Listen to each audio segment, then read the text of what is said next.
के हवाले से मैं आप लोगों को ये कहूँगी कि नीड बेस्ड स्कूल्स जो कि आप लोगों ने मेंशन किए वो भी लिस्ट मुझे मिल जाए। अगर आप लोगों ने अपने तालुका ये जो तालुका एजुकेशन अफसरान के साथ अगर मीटिंग की है उस पर, तो फिर उन्होंने डेफिनेटली प्रपोजल्स उसी लिहाज से सेट करके दिए। इस दफ़ा प्रपोजल्स उन्हीं से हमने बनवाए हैं, क्योंकि देखिए स्कूल वो विज़िट करते हैं, फील्ड में वो जाते हैं, उनको ज़्यादा पता है कि कौन कौन सी स्कूल्स में ज़रूरत है। रूरल में क्लोज्ड स्कूल्स थे, तो क्लोज्ड स्कूल्स को हमने प्रायोरिटी दी, और इकबाल साहब के काम में तो बिल्कुल भी हमने इंटरफेयर नहीं किया, क्योंकि वो हमारे काफ़ी स्ट्रिक्ट टीओ है, तो उनके काम में हमने बिल्कुल दखल अंदाजी नहीं की।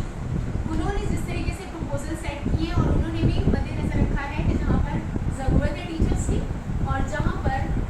क्लोज स्कूल्स हैं वहाँ पर टीचर्स की ज़रूरत होगी, वहाँ पर 2-2 3-3 टीचर्स जो हैं इनरोलमेंट के अकॉर्डिंग वो हमें वहाँ पर एडजस्ट करनी है। ऐसे ही प्रपोजल सेट करना, ठीक है। इन केस अगर आपको लगता है कि नहीं अभी भी डाउट है, टीओस सही नहीं काम कर रहे होंगे, उसमें आप लोगों की मुझे फुल सपोर्ट की ज़रूरत होगी। आप लोग अपनी एक लिस्ट दे दें, लेकिन बड़ी ईमानदारी वाली लिस्ट, ठीक है, और जिसमें जो है मैं मैच कर लूँगी, और अगर कुछ कमी पेशी हुई तो मैं स्पेशली प्रायोरिटी दूँगी कि जो आप लोगों ने मुझे लिस्ट दी है मैं उसमें रद्दोबदल कर सकती हूँ, बिकॉज मेरा इख्तियार है कि मैं टीओस के जो प्रपोजल्स को नीड बेस के लिहाज से मैं चेंज कर सकती हूँ, ना कि किसी की सिफारिश पर। रह गई बात मॉडिफिकेशन की, कोशिश मैं ये करूँगी कि मॉडिफिकेशन ना हो, जहाँ हम टीचर्स को अपॉइंट कर दें, रख दें,